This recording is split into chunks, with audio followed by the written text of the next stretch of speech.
Assalamualaikum warahmatullahi wabarakatuh. Nama Ika Yunita dari jurusan Pendidikan Agama Islam. Di sini saya akan menjelaskan atau mempresentasikan sedikit materi tentang paragraf dalam bahasa Indonesia. Yang pertama, pengertian paragraf. Pengertian paragraf yaitu yang pertama, paragraf adalah keterangan mini.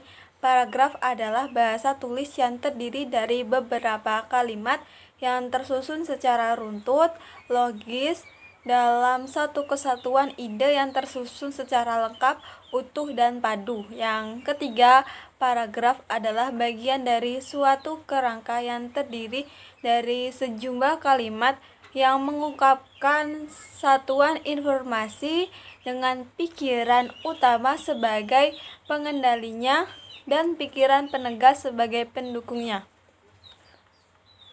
Dari pendapat di atas dapat disimpulkan bahwa paragraf merupakan seperangkat kalimat yang tersusun logis, sistematis, yang mendukung pokok pikiran yang tersirat di dalam kerangka.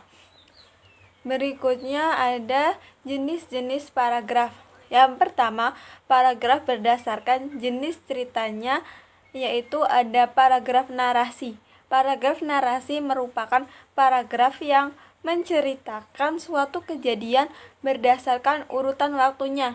Paragraf narasi terdiri dari dua jenis, yaitu narasi kejadian dan narasi runtut cerita. Yang selanjutnya ada paragraf eksposisi.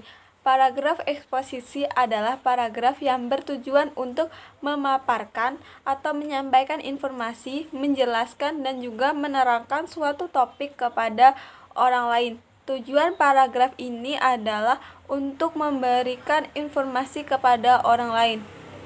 Yang berikutnya ada paragraf argumentasi.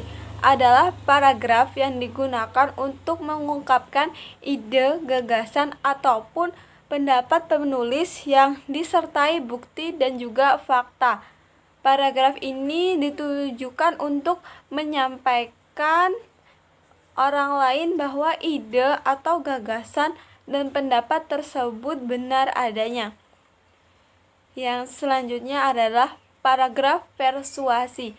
Merupakan paragraf yang mempunyai tujuan untuk membujuk orang lain supaya melakukan sesuatu yang diinginkan penulisnya. Yang kedua, paragraf berdasarkan letak pikiran utama. Ada paragraf deduktif.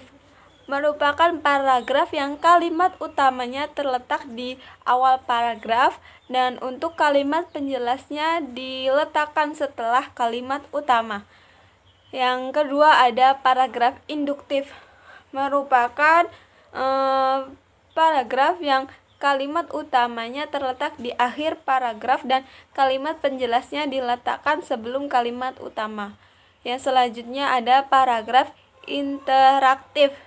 Merupakan paragraf yang kalimat utamanya berada di tengah-tengah paragraf dan dikembangkan dari pola khusus umum khusus, yaitu menyajikan hal-hal khusus sebagai pengantar, lalu gagasan utama kemudian dijelaskan kembali dengan hal-hal khusus untuk memperkuat gagasan utama.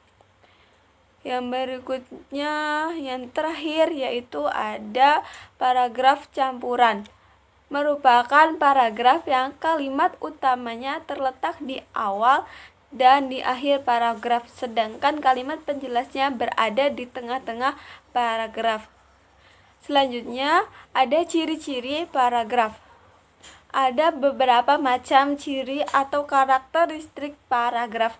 Di antaranya yaitu setiap paragraf mengandung makna, pesan, pikiran, atau ide pokok.